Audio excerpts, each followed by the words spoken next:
Hello and welcome to Freedom Tech Friday. For those of you that are new here, allow me to briefly explain what this is all about and why the hell we are here.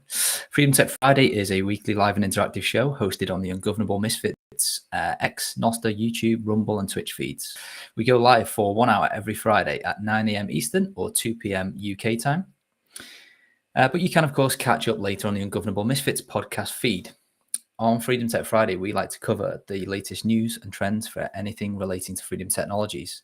That could be anything from Bitcoin or Monero, encrypted messengers, privacy tools, and everything in between. Essentially, if there's a news item, tool, or topic that can help you take back some control in today's digital panopticon, we want to talk about it. My name's Q&A, and I'm Head of Customer Experience here at Foundation, where we build Bitcoin-focused sovereignty tools. And as always, I'm joined by my good friends, Max, the head honcho at the Ungovernable Misfits Empire, and Seth, who is VP over at Cake Wallet. As I mentioned, this show is live and interactive, and we rely on you guys to steer us towards the topics you want us to cover and to send us your Freedom Tech related questions that you want answering. There's loads of ways you can get involved, all of which really help spread awareness for the show. Commenting or asking questions in the live chat, submitting your topics ahead of time, boosting the show on Fountain, sending questions or tips via XMR chat, or just sharing the show on X or Noster with your friends. Top support for last week's show about your sats comes from Rev Hodl, who sent 721 sats. It wasn't about spending your sats. I'm talking rubbish. I haven't updated my notes. We were talking about layer 2s, weren't we? Rev Hodl said, discussions like this remind me of how fast everything is really moving. In the present moment, there's so much that could be greatly improved, and the future seems like it will never arrive. All in all, the difference between what's available and what's possible now versus a few years ago is massive. Staying on the cutting edge seemingly offers the opportunity to live slightly in the future. I like that. Very eloquently put. Well, thank you for your support, Rev Hodl. And without further ado, let's dive into the show. Max and Seth, how you doing, gents? Well, not too bad, mate. A little bit down, obviously, with everything that the news that dropped yesterday. Our friends being attacked for giving freedom and privacy to people is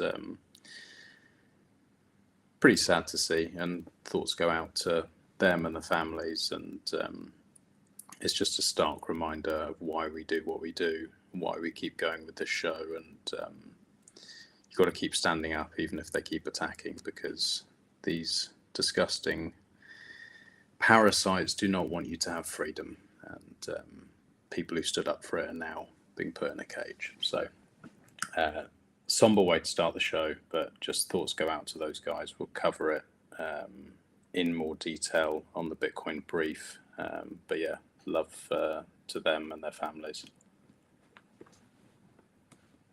Yeah, likewise, heavy news to speak out of. Obviously, we've got some different stuff to cover today, but definitely going to be praying for the Samurai Wallet guys. The second sentencing is on the 19th. It just got moved, so we'll keep an eye out to see how that goes. Hopefully, that one will go slightly better, but also we can keep pushing for a pardon for both of them. That is still possible. Obviously, I don't know if I could say I'm hopeful, but it's still possible. So we can keep pushing on that. Keep pushing on the Tornado Cash. What's that called?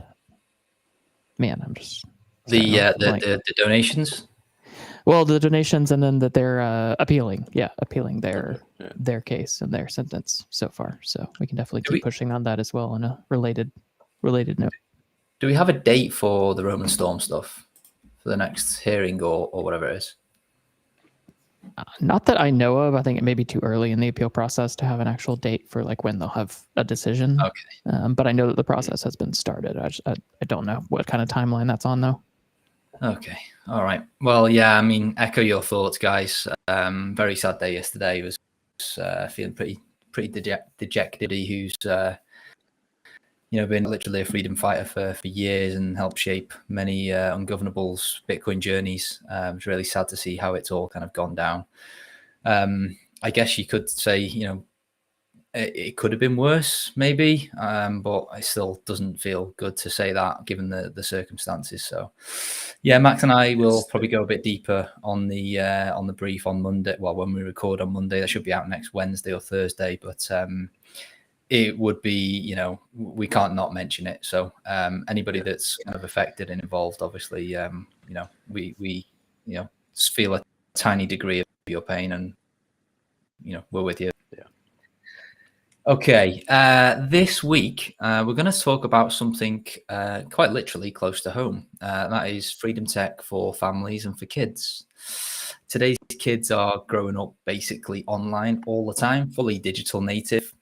That ranges from being at school, talking to their friends, gaming, basically their entire lives are kind of digitally connected. While the internet, I guess, opens up a lot of learning and creativity possibilities, it also brings a lot of risks that parents maybe 20 years ago and before have never had to navigate. So it is kind of a new era that parenting is walking through, and how to deal with this and how to protect our kids. So basically it's like an open question. How do we protect our kids without becoming kind of digital data, if you like? Can you balance that safety with freedom, privacy, and just giving your kids some autonomy, some trusting in them as well? As always, we're going to dive into some tools, habits, maybe some mindsets and educational pieces that we can do to help families stay connected, informed, and I guess in control, without kind of wrapping them in cotton wool and locking them out of the digital world. And I would say, public knowledge that all three of us are parents here, and we won't go into details of any more details than that. But speaking personally, like my little one is not at an age where I've had to tackle this yet. I'm kind of getting into this kind of field where it's starting to become something that I'm thinking of navigate. So I'm certainly absolutely not an expert. I haven't gone through this, but I thought it was a very timely one given our current circumstances, to kind of shoot the share some ideas, get some topics from the live chat as well. Welcome to you guys. Thanks for stopping by. But I guess, to kind of open the show and kind of frame the challenge. Like we're all our age, give or take, and we grew up in a weird time, really. I guess it was remember pre-internet, but we pretty much grew up with a computer in our home. I guess it would probably be safe to say, and our kids are growing up in a very different kind of era, I guess, where everything is much more connected. So, like, how do you guys see this at a high level, guys? Like, is this something you've gone through before, and do you have anything you can share, or what are your kind of opening thoughts on the topic of like kids, the internet, and technology? Yeah, I mean, I feel like I grew up kind of on the tail end of like the free chill internet side of things. So there's definitely some adjustment, but I don't think it's maybe as harsh as those people who are maybe a little bit older and have older kids who maybe grew up before things kind of got insane. So for me, I think a lot of it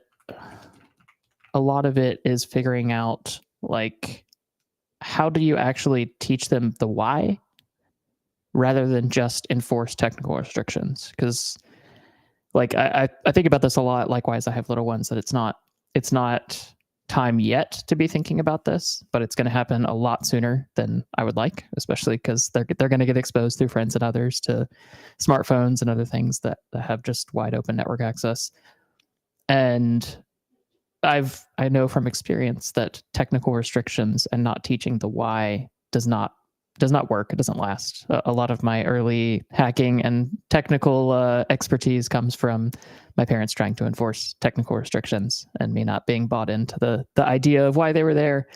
and finding ways around them. So I think a lot of it comes down to the philosophical and to the culture of your family, making sure that everyone's on board of the why, not just being this like strict top down, we don't do that. You just need to accept that and deal with it. But rather kind of talking through the why, helping to find good ways to use the internet, and onboarding them into a culture that is safe, but also like enjoys the good things that we have thanks to technology, thanks to the internet these days. Yeah, I think that's a good point. Is like teaching them the why, because cutting kids off from anything just makes them want to do it more. Like the same with alcohol or things like that. Like the Europeans who give their kids a little bit of wine with a family meal when they're younger, they're much less likely to, once they hit like 16, 17, 18, go out and get absolutely battered with their friends, because it's no longer like something they can't do. So I think that's the approach we're going to take in our home, is like they have access to technology, but trying to teach them how. And then a big concern from day one has always been as well, like with security, with cameras, with baby monitors, things like that, making sure that the only people that have access is us. And you hear the sort of horror stories around things like that. So yeah, lots to cover in this one. I think it's going to be good.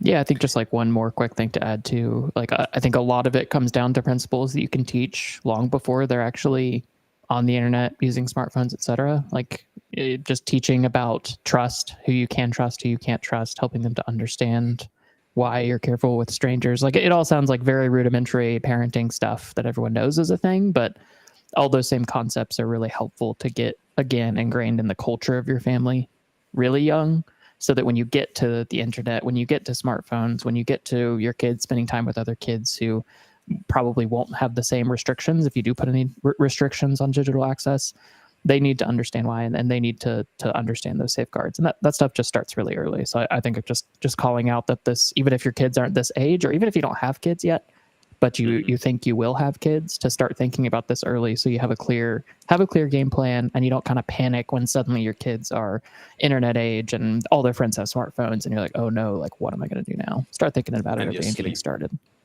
And you're sleep deprived and stressed and making bad decisions as a parent. It's better to do it before you have them. True.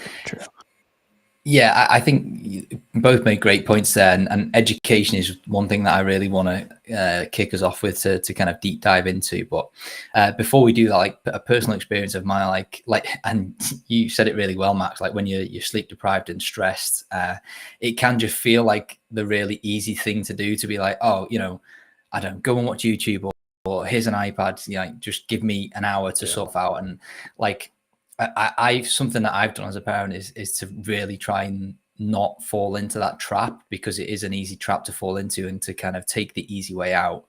And another thing that I've been very cognizant of is just like when I'm just going around the house and I'm not working and we're just spending some family time, to make sure that my phone's not in reach, and it's kind of the other side of the room, that it's not pinging, and I'm not thinking that I am as much of a slave to that device as I truly am. So I try and kind of distance myself from it, so that my kid doesn't grow up thinking it's the norm that somebody's they're glued to a device all the time. And hopefully I'm thinking that that's going to pay dividend in when they get a bit older, to be not expect the exact same thing themselves as well, to be like, well, you and mummy are always glued to your phone, so why can't I have one? Like, that's a very difficult question to kind of come back from, and to kind of be able to explain, really. So I don't know whether you guys whether you're able to share anything, whether you do anything similar, or whether you've got friends and family who've deployed stuff like that you think has worked really well, or maybe the opposite end of the spectrum, where you think it's gone disastrously and you're like, oh shit, I'll make sure I don't do that.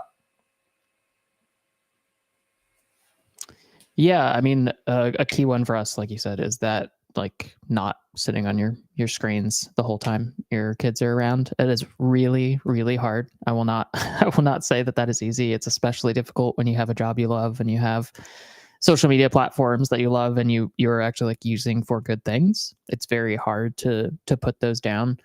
But kids, especially when they're young, they learn by mimicking you. And if they see you on your phone all the time, they will want to be on your phone all the time. They'll want to have their phone immediately. It really does, again, just kind of set the culture and set the standard for your family. So like, I mean, again, it sounds really rudimentary, but like for us, a strict rule is our time around the table is really important family time for us. Like I'm privileged enough to work from home and be able to do all 3 meals with my family. So we have a very simple no phones at the table rule, and our oldest will help us enforce it. So if he sees that any of us are on our phone or I'm trying to keep up with messages or something and I forget the rule, he'll walk around the table, grab my phone, set it on the kitchen counter and say, no phones at the table, Dad. he'll keep me honest. So sometimes your kids are better at this than you are. I like that. What about you, Max? Any friends or family members or stuff that you've seen kind of go disastrously in this field, or stuff that's worked really well? Yeah, I've definitely seen people who, to your first point, rely on like TV, YouTube, stuff like that way too much. And we were definitely worse for it back in the UK, just because the weather is always so disgustingly miserable and you can't go outside without getting muddy and wet. And even if you do go outside, you might get stabbed. So we spent more time inside, and that was something that, yeah, we've pretty much cut out. But you sometimes have to revert to it. But it's also like, what are they watching? Like half the stuff, you know, half of it is just like crack for kids. Like this, what's it called? The Coco Melon thing. Have you seen that thing? I was going to mention. Oh my God. It's fucking hideous, and I see so many people who just their kids are glued to it for hours on end, and I'm like, this cannot be good. So we get the stuff like Scarface and things like that on for ours. It's much more wholesome content. Nice. I only hope you're doing that. That makes me think of it. Yeah, Bitcoin veterans have said Cocomelon is demonic. Yeah, some of the noises that come out of that thing are quite literally demonic.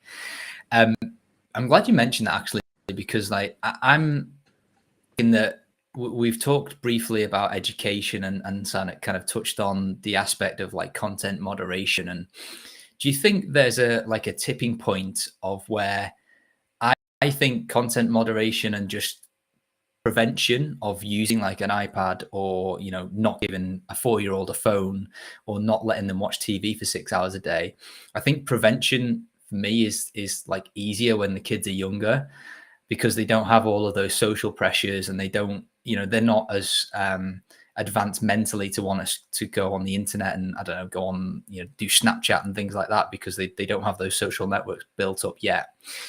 So what do you think there's do you agree with me first and foremost? And then follow-up question would be, do you think there's like a tipping point as to when it then needs to become an educational piece, because they're just being exposed to much more, and they're being, they want to kind of spread their wings? Yeah, for me, I'm like you said, when they're young, it's easier to like withhold certain things that will just be damaging, but it's also really essential to do so. Like when we're talking kids like 3, 4, 5, 6, they don't have impulse control. Like biologically, they don't have that yet. They don't have fully developed the ability to actually like stop doing something because they know that they should.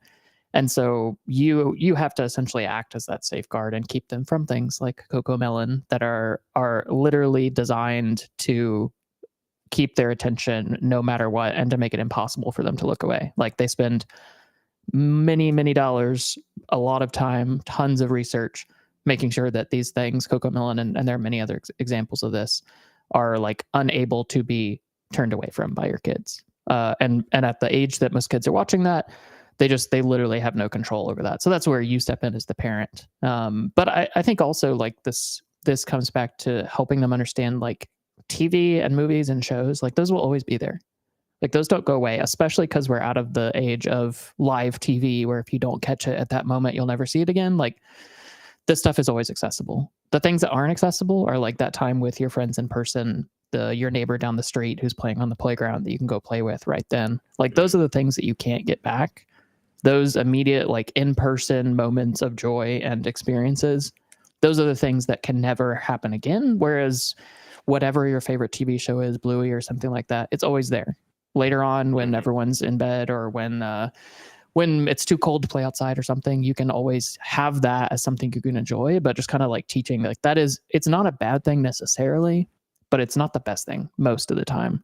And like helping them to understand, like, you should value those in-person relationships. You should value that neighbor down the street. Like, those things are way more important, and starting to teach that early, but especially when they're really young, like you have to be their safety net, because they biologically and psychologically can't do that in the same way that you can as an adult.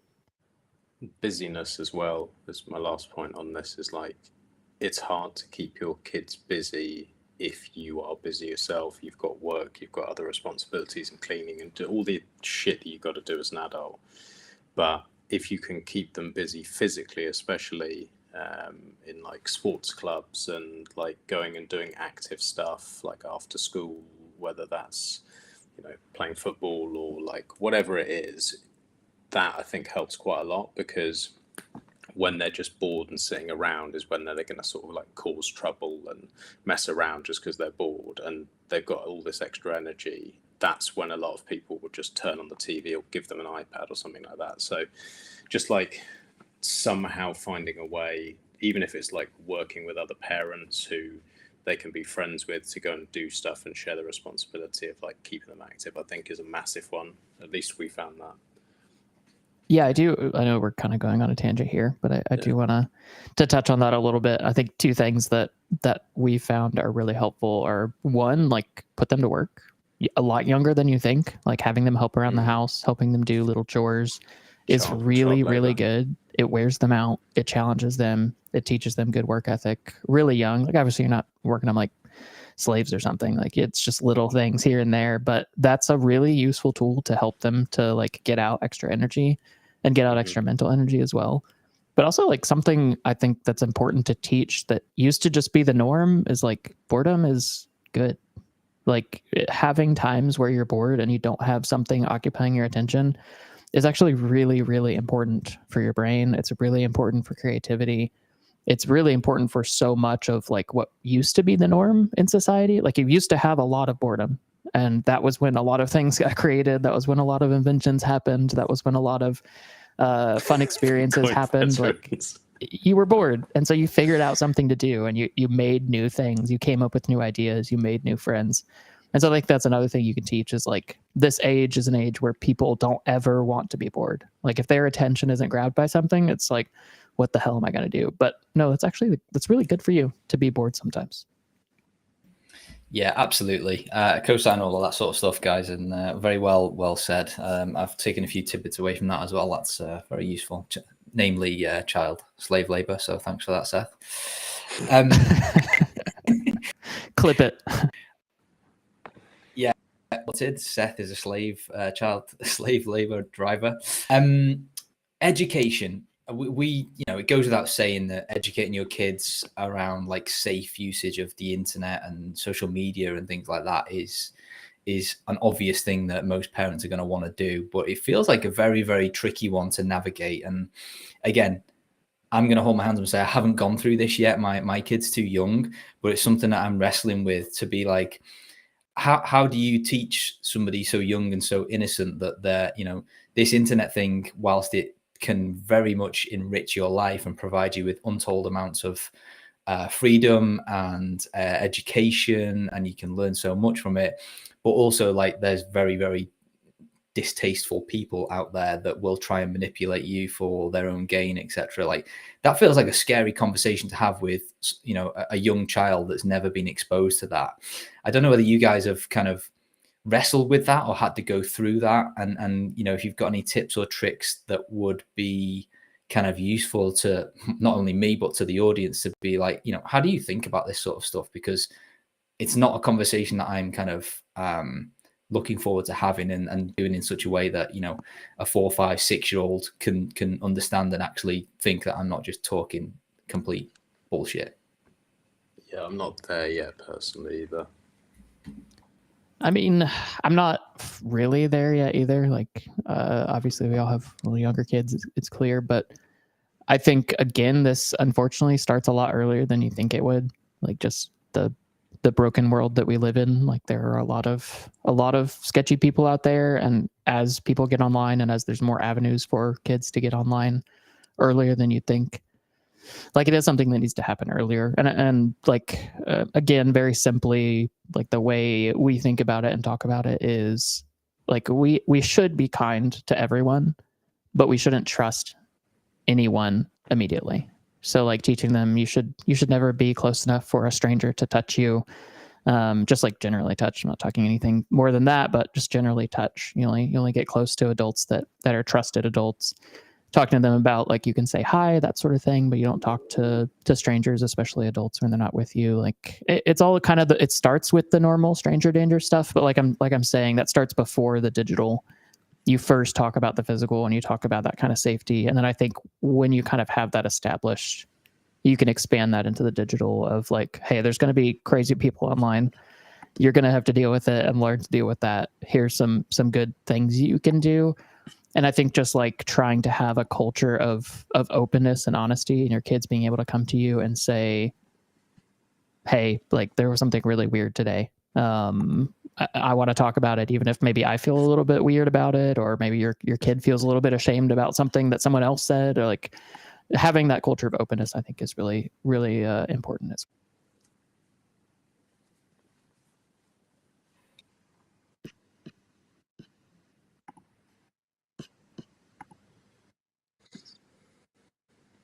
John, so please fill in if you're not, in the middle of nowhere doing some shit, as always.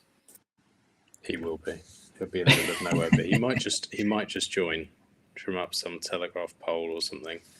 That would be Freedom Tech Friday live from a Telegraph poll. That would be pretty cool. What are you, Max? I know you mentioned that you're probably in a similar position to me, really, where you haven't kind of had to go through the educational piece yet. Is that fair to say?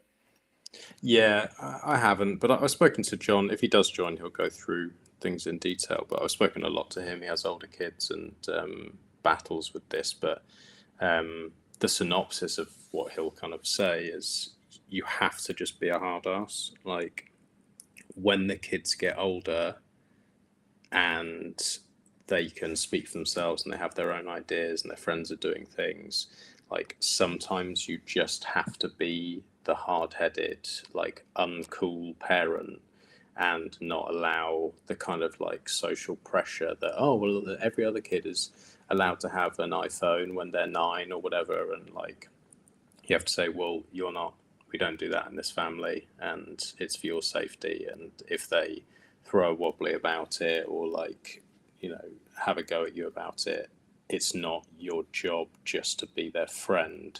You're there to protect them as number one and guide them. So I think, like, from speaking to him, that's something that I'm preparing myself for, is like having times where my kids are annoyed with me and just accept that because it's for their own good.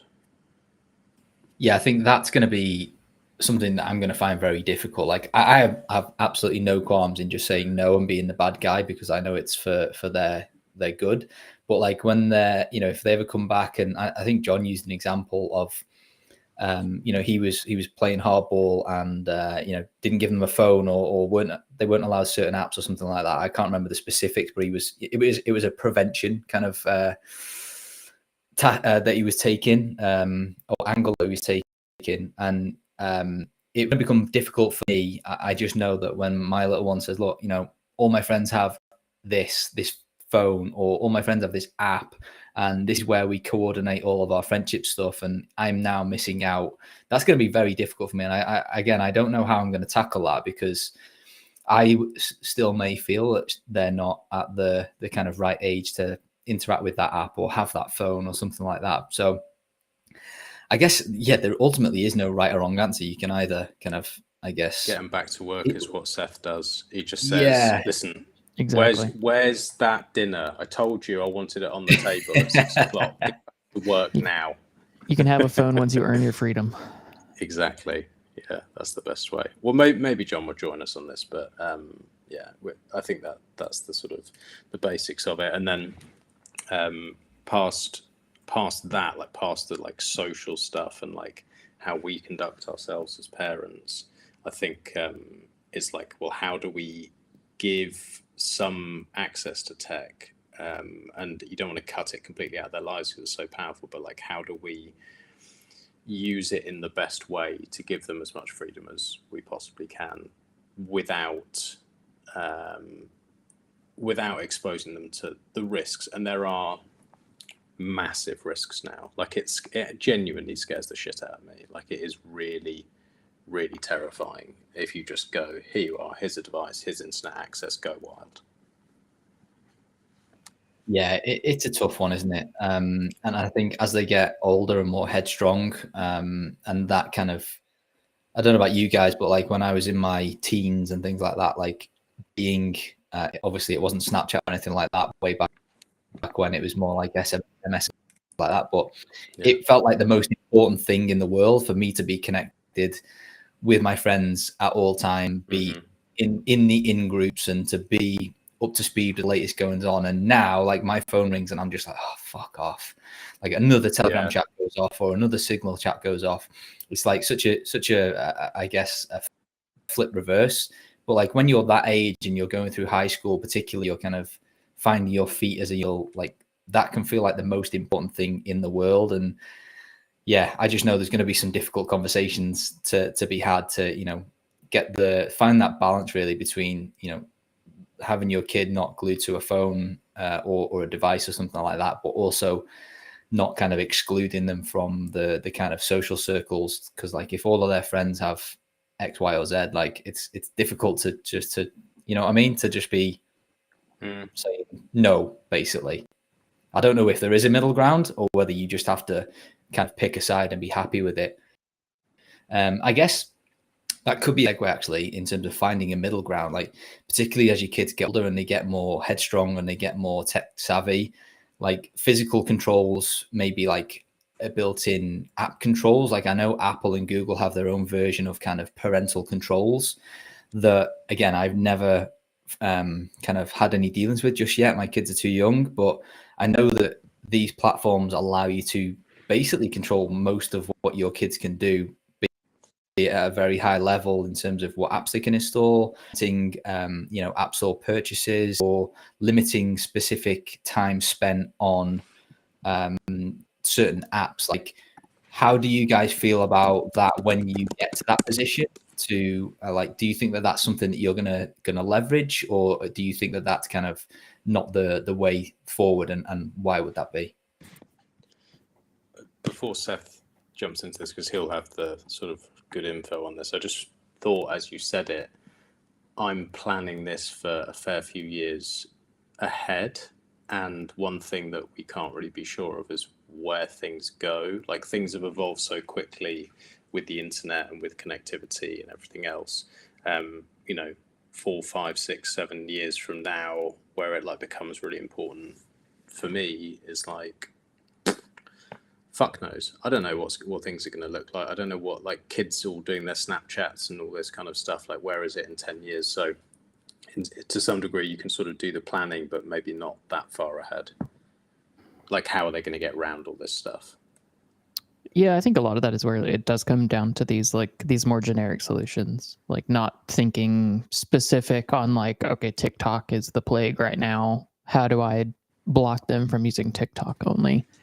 But like the more broad controls that Apple and Google have, I think are quite useful.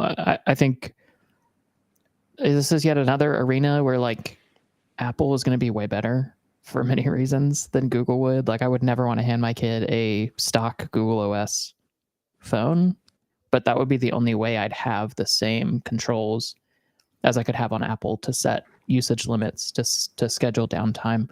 Because you, as far as I understand it, you couldn't do that on something like Graphene OS, where you could on an iPhone. And honestly, iPhones aren't that bad for privacy these days either. Obviously, an open source, so there are downsides. But I think that is where these like general restrictions come in. But it's also another really good place where we can model this for our kids. Like I use screen time app usage limits on my phone. And having that, like maybe showing our kids like, hey, this is how I have this set up, because like I really struggle. Twitter can really absorb me. I can get sucked into it and get sucked into debate. So I have to set really strict limits so that I don't spend all my time doom scrolling or all my time yelling at people about spam on the blockchain. Like you can model this for your kids too and use all the same tools. So I think that's a lot of the place where this starts, especially again when they're younger. Teaching them the why, so they see like, okay, dad does this. Like it's not just him like having full access and doing whatever he wants and then me having all the restrictions. It's like dad actually does this too because he understands these downsides. So I think that's another way that we can really model this for our kids. But those like the restrictions that you can do both with Apple and Google, depending on exactly what setup you have, are really, really useful. And on mobile, it's going to be much, much, much harder to work around any restrictions that you put in place than it would be on a laptop or desktop. Yeah, I agree with you there, Seth. I think the Apple kind of implementation of that, I'm sure, is probably going to be much slicker. And I think, you know, maybe that might be the route I take when the time is right, perhaps. But it's funny you mentioned Graphene OS, actually, that when I kind of opened the floor there for you two to answer some questions, I was just thinking, I can literally just imagine my little one being like, when she gets tech savvy enough to be like, well, Dad, why have you got a Graphene OS phone that's nice and private, but I've got to have this one so that you can control what I'm doing on it? And I'm thinking, yeah, that could be a difficult question to answer. But again, it comes full circle again to what you just said, Seth, around like education piece and setting a good example, basically. It's kind of, I don't know, it's just, that seems to be for me the best way to lay like a really strong foundation so that you don't need to lean as much on all of these prevention tactics. They just on their own make the right decisions. And I think that would be quite well intentioned, but I think when the allure, as particularly as they get older, the allure of like, you know, we all get sucked into Twitter doom scroll holes, or you know, if you're an Instagram user, I'm sure that it's the same. Like, I'm sure as a young developing mind, like that pull and that dopamine rush is even stronger. So not saying it's going to be easy, but yeah, and a good example seems to be the kind of obvious one, really. Max, kind of want to bring you in here. You got any thoughts or anything to add here? Not really. I don't think so. So we talked about like operating system level kind of preventions or monitoring, I guess. What about a network level? Like most of the time, the kids are going to be on their devices at home, particularly if they're younger. Like, do you think there's any merit to having like router level blockages where you can cut off a certain device at a certain time?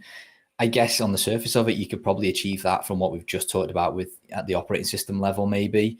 But is there any like additional stuff where I guess maybe you could block certain websites, perhaps? Go on, Max. I would. What I was just going to say, I'm sure you can do this, is like do like age restriction for content, do certain website blocks and things like that. Would probably be a good idea. But then, you know, it depends what device they have, because if they've got a 3G enabled device and it's not on the device but it is on router level, then it's like, okay, well, that's fine. It's only when it's at home that doesn't really fix the issue. So if the device level stuff would be best, and then router level on top, maybe. Seth, I know you're somewhat of the most networking savvy among three of us. What's your take here? Any benefits to kind of doing stuff at a router level that you can't achieve elsewhere?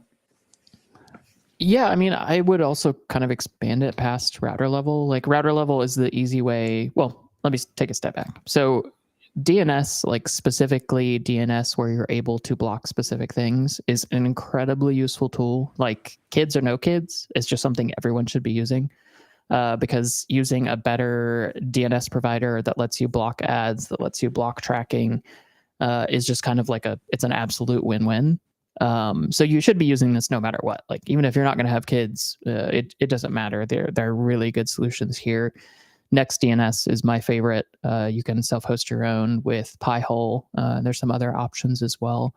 But essentially what this lets you do is that when a device that's on that network or a device that is using that DNS provider, like something like NextDNS, you can use on all your devices even when you're out and about. It doesn't have to be basically, well, any DNS that is reachable from the internet you can use on any device. It doesn't have to be at home or on your router or anything like that. It essentially, when your device says, hey, I want to go to, let's say, pornhub.com, the DNS will just say, oh, there's no IP address for that. And it'll sinkhole it and basically tell your device there's nowhere you can go to reach that domain name, and make it so that there's basically no way to reach that unless you change the DNS. So it's a really vital tool. It's super simple to deploy and use. You just set DNS and you move on with your life. And the one call out I'll make, though, is that at least without tighter device controls, DNS is one of the easier things to change and work around. That will depend on the platform. Like on iOS, they would have to have higher privileges to be able to remove the profile that you would set DNS in. But on like laptops or desktops, a lot of times there's no way to restrict someone from changing the DNS. So it can be quite easy to get around. But it's a really good, like, just low-hanging fruit way to improve your online experience no matter what. Again, you should be using this whether you have kids or not, if only for the ad blocking and the tracker blocking aspect of this. Like NextDNS has pre-built lists that'll even like block smart home device analytics. They know the domains that they're reaching out to, and they'll automatically block those as well. So there's a lot of benefits here, but it is something where it's not just your home network. You can deploy it on your home network, on your router, so that any device that connects automatically gets that DNS.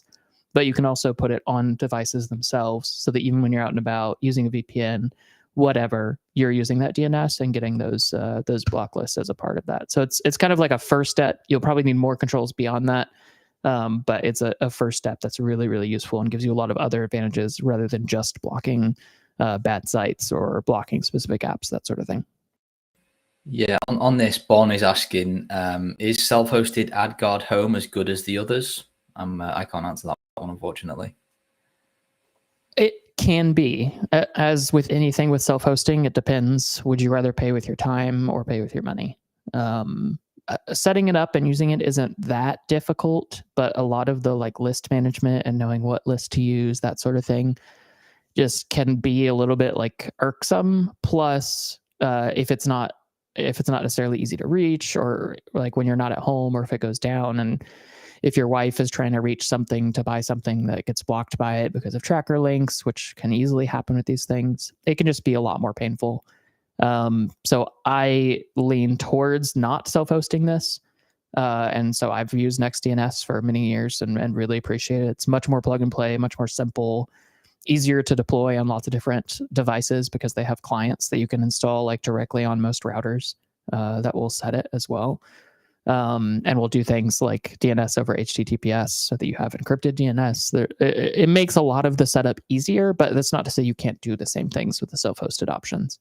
It can be really good if you're going to spend the time to set it up. Yeah, as with all things self-hosted. All right, okay. We've talked about education, very important. We've talked about various different ways that you can, essentially it's down to prevention. Could be OS level, could be router level, could be simply no, you're not having a phone because you're 5 years old. But the internet, for all its faults, is a very or can be a wonderful place in terms of boosting creativity. Getting a very strong education in a specific topic. Like, have you guys used anything? Might be an app, it might be a website with your younger kids that you think is worth a mention here, to be like, well, actually, I don't mind if they spend some time on this app or website because the benefits far outweigh the fact that they might be looking at a screen for an hour. I'm trying to think, YouTube, I guess, for personally, like used in a supervised environment, particularly for younger kids, can be a great educational tool. Not only for my little kid, but for me personally. Like, I've learned loads of shit from YouTube. Could be like DIY stuff, could be how to change a wheel on a car or something like that. Like, and there's been very similar kind of, albeit different topics, but applicable things that my little one has learned. And she comes out, she'll watch the video and she'll like say something to me that I know I haven't taught her, and I'll be like, holy shit, like, where did you hear that? And she's like, oh yeah, I saw it on a YouTube video, and it might be like something to do with farming or something like that. And I'm like, do you know what, actually, she's learned, like, that's a really so if you similar, like any apps or websites where you found have actually been really beneficial. Only two things. One is we've got this little like laptop thing. It's like a kid's laptop where it teaches them about letters and numbers, but it's like games that they play with the keyboard to like learn about them, and like just has nothing else than these couple of programs that it runs. That's quite good. And then she really fucking winds me up, but I don't mind Miss Rachel, if you know who that is. Like, she does all these, like, she wears these stupid dungarees, and she does like songs and stuff. But generally, like, they're learning about, again, like letters and numbers and like words and like things like that. So I don't mind that one. Like, if they have to sit in front of that for half an hour or something, I'm not too bothered by it. Someone's going to reach out and be like, "Oh yeah, she's a demon" or something, but she seems all right to me. She doesn't seem like a demon.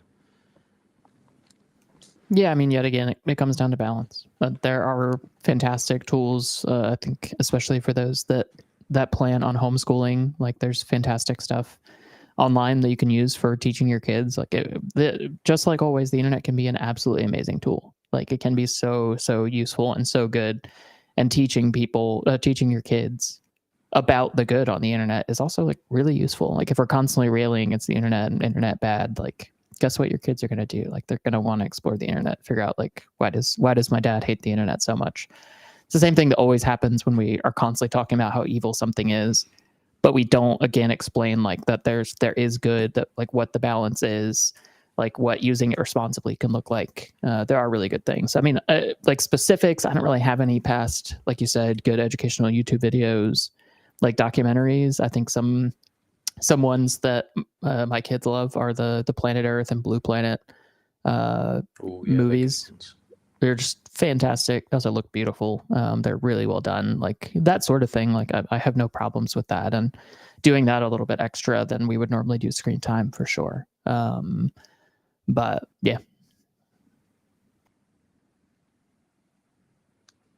John, I see you joined the green room, but your camera's on and I can't figure out how to turn it off. So if you want to flick that off and then I'll add you in. Unless you're happy to come in on camera. Don't do that. Don't do that for the audience's sake. There's probably going to be a bit of a delay for him to pick up our audio as well. So let's give him a few moments. But before we bring him in, guys, anything else that we haven't talked about regarding like Freedom Tech families and kids and stuff that we haven't covered off? For me, it's just a tricky one to kind of to navigate. But go on, Max. I was just going to say that the big one and one that we put into practice is for child monitors. I think that's a really important one, especially for like baby monitor. You mean? Yeah, baby monitors. Like, you know, the last thing you want is a baby monitor being accessed or like open to the internet. And so I think it was UQ who said to me, well, just don't have a Wi-Fi enabled one. That's like the most simple fix for this. And that's something that we implemented, and it put my mind at ease quite a lot, because that is obviously not something you want someone to have access to. Dad has joined the chat. Here he is. All right, Pups. Hey, can you hear me? I don't care if you see my face. Everybody knows what fucking not good looking, so. It was for everyone else's sake, mate. That was the problem. Yeah, you're all right. You get over it. You can look at somebody's face. It's a good angle.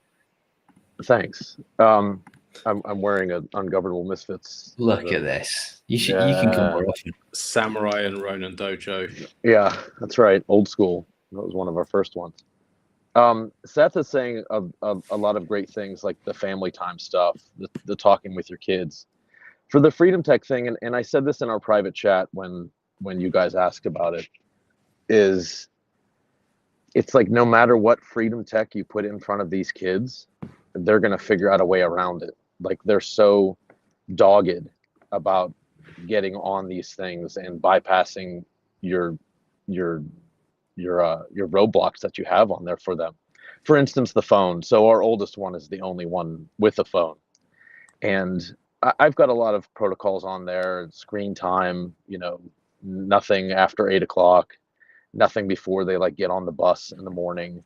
You can have music anytime, you can have notes anytime, that kind of stuff. But what they end up doing ever so often is just going to another device in the house.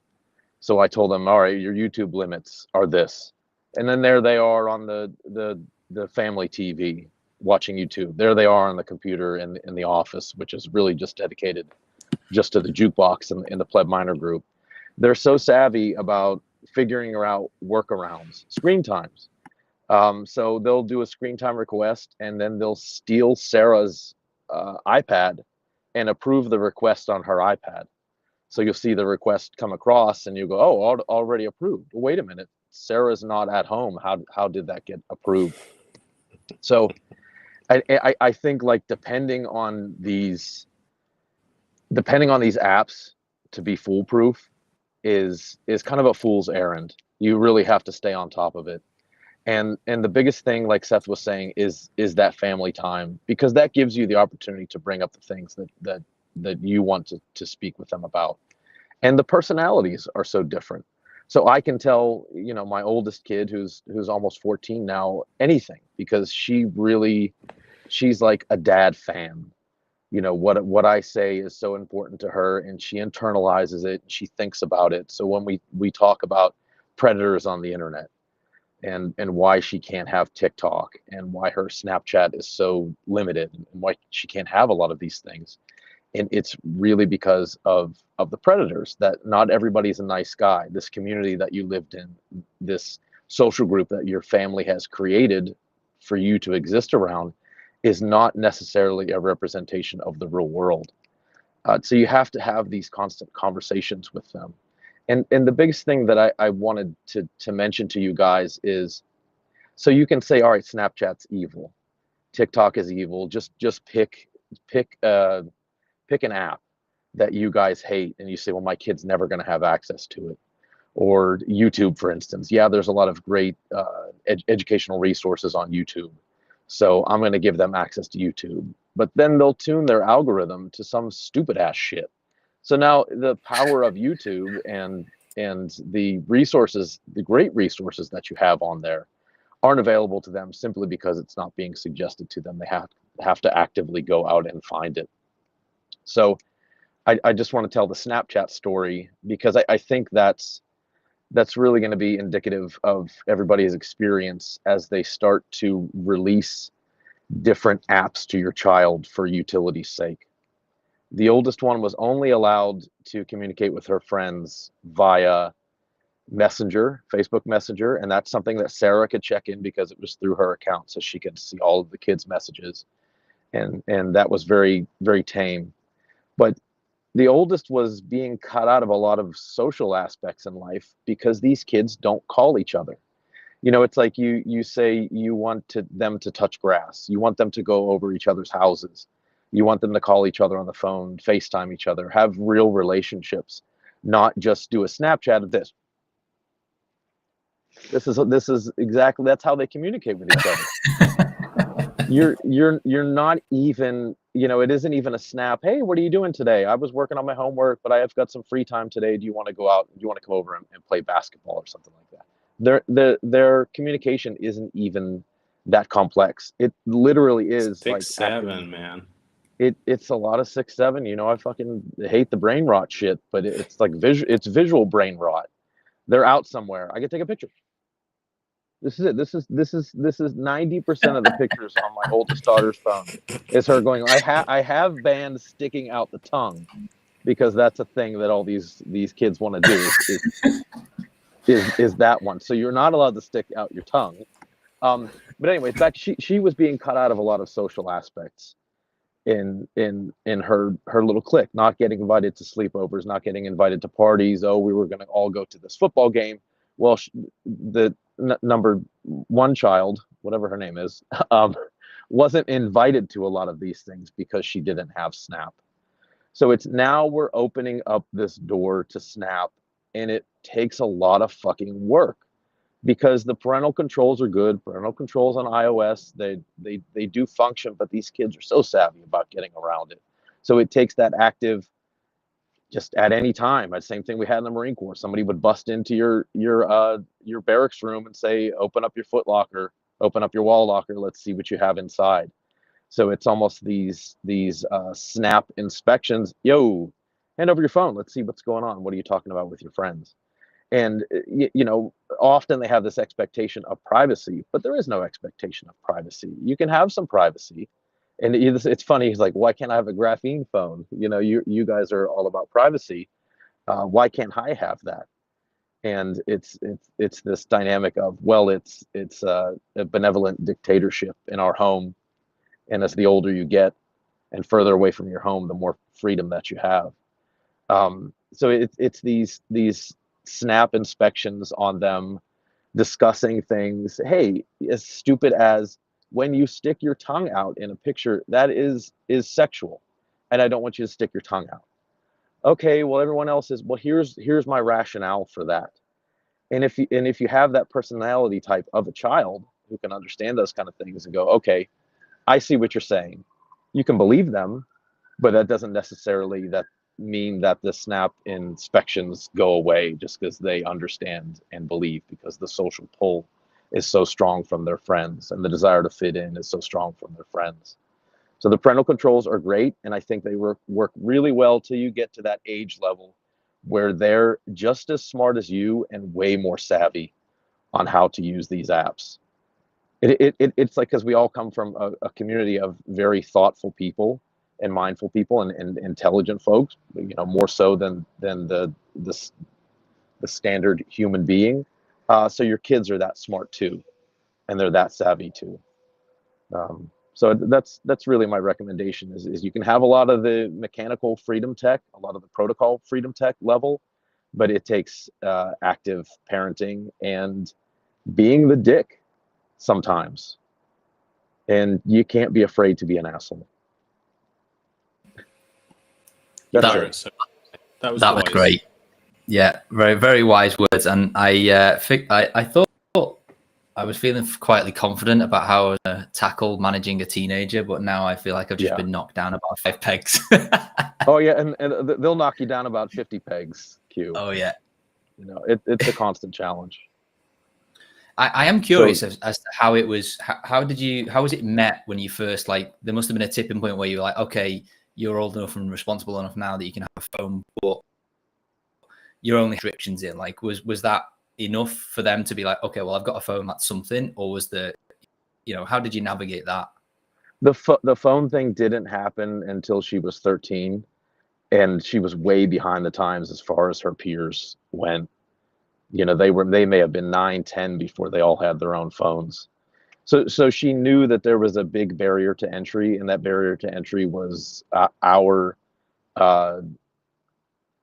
judgment on how mature she was and how long we've been preaching these messages about personal responsibility with that powerful tool.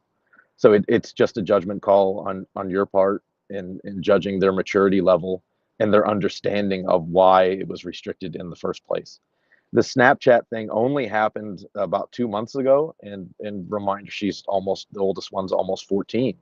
She had to give a presentation. She gave and I'll send you guys this PowerPoint presentation in our private chat because you'll get a kick out of it. She put a lot of work into it. Justification for why I would like to have Snapchat for social reasons, and what I'm going to do to be responsible on Snap. And this PowerPoint presentation was very well thought out. And at one point, she's a pretty good public speaker, but at one point she got like a little misty inside, because she knows that this is coming from a place of love. So she really hammered home the point that I'm going to be respectful of you guys, that I'm going to be respectful of myself and my family. And this is, I'm like this is a representation of me and my family in public. So I'll send you guys privately the PowerPoint presentation. But she showed a lot of effort on her part, and a level of responsibility and understanding as to the tool, the power of the tool that she is being given to wield for both good and bad. So after that presentation, my wife looked at each other, and we were like, okay, all right, you can have it, but we're still going to be assholes. Nice. Okay. Yeah, I'm looking forward to seeing that one. But John, thanks so much for stopping by. Sure. You were, as expected, an awesome addition, provided untold amounts of wisdom, even in the brief 10 minutes you were with us. So thank you for stopping by. I wish we could go on for at least another 30 minutes, but I know we've all got see you places. guys. Yeah, thanks, John. And Yep. just want to close out the show really with I hope you guys all enjoyed that. And clearly we don't have all the answers. I know I don't, and it seems like John does, which that was truly. I'm definitely going to watch that back, maybe a few times over, just to drive home some of the points. But that was a fun one, something a little bit different, something everybody's kind of navigating at their own pace and on their own timescale. But I've definitely learned a few things, particularly from John. Max, Seth, any final thoughts before we close out? No, just thanks, Dad, and thanks everyone in the chat. That was a good one. And again, this is another one where I think we could do another few hours on this, revisit this, because I think there was still some other stuff we could have covered, and we'll continue the discussion. So anyone who has any questions, reach out, and it might be a topic we go back into. Yeah, likewise. Just really, really good to hear from somebody who's further ahead of life than you, like with kids that are older than you, who's been through this. Like, absolutely love it. We need to have John back on, chat more family stuff in the future. If you as a listener want to hear more family topics, I think it's something that isn't as common in at least our space. So definitely let us know if you want to hear more of that. And I think we could definitely tag in John for some more of those down the line. 1,000,000%. Thanks everybody for stopping by. If you're catching up or after the fact on the podcast, thanks for listening. If you're a Nostrarian or whatever they're called these days, apologies. Nostril. The stream was the stream wasn't working on there for reasons I have no idea about, but maybe we'll try and fix it next week along with the Rumble. So thanks for stopping by, guys, and we'll see you at the same time next week.